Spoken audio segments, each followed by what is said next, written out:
first question I have is for Tom. So Tom, the question is how has Collier County structured its core network to support the 21st century classroom vision? Well, we were really fortunate in that our classroom technology initiative and our backbone infrastructure initiative started at about the same time. So it wasn't like playing catch up with one or the other. And really, I would say the first thing it requires is top level support. You really got to have, and again, everything that we talk about today, I think we're all going to say a universal theme. You've got to have top down support. It can start from the principals and the schools and push to the top level, but you've got to have that superintendent board level governing authority approval for everything you're doing forward. And we were lucky enough to have that approval, especially on the core network, which is unusual in a lot of K-12s, especially if your superintendent and governing body are from education. They might not understand the importance of having that core network infrastructure set up properly. But anyways, back in 2004, we had just completed our wireless wide area network, and that provided us 54 megabits of connectivity to every school. And then we thought we were pretty much done for a while. And then we found out that we had the opportunity to partner with some other government agencies in the county, like the county, and be able to do fiber everywhere. So that advantage for us was really, it's rare that school districts actually get to build and own their own fiber. So that initiative allowed us to basically future-proof ourselves, as long as it was done right, to be able to have virtually unlimited bandwidth for the next 30 years, let's say. Can I ask you a question? Sure. How'd you get that funded? Well, what it started out was really a joint venture with the county. The county came to us and said, look, we're running all this fiber everywhere for traffic signals and stuff like that. They're like, do you have any interest in running fiber? And we're like, well, certainly. And it was interesting because we went to them 2 years before and they didn't want to play ball. And then they came back to us and I guess they needed money. So they were like, are you interested in moving forward? And we said, sure. So at that point, it was, I think it was like a March, our budget years run July to June. So we're at the tail end of a budget year.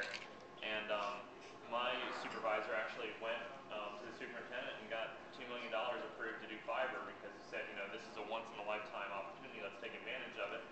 And that's kind of how we did it. We did our first phase. We got about 15 of our 50 schools on it. And then we made sure we hit every high school, which is where we needed the most bandwidth. And then our high schools were kind of hub sites for the rest of our network anyways. And then once the high school started raving about how much bandwidth and educational opportunities this gave, it just kind of pushed from there. The next budget year was kind of like an automatic, again, another $2 million. And I think we ended up estimating that the total cost of the build-out of the network for us was about $5 million for all 50 schools, which at 120 miles of fiber optic trunk, 144 strand of cable, plus all the spurs, it's not too bad. We made out pretty well. So once we had that infrastructure in place, we were also simultaneously rebuilding our data center. We moved into an administration building in 2002, and no provisions were made for a data center. So we were basically stuck with the exact same data center floor plan that we had at the old site, except it was on the third floor instead of the first floor, so I guess it was a little more protected from hurricanes. But other than that, it's basically the exact same infrastructure. So we went back to the point that we had a single AC unit in the room that failed all the time.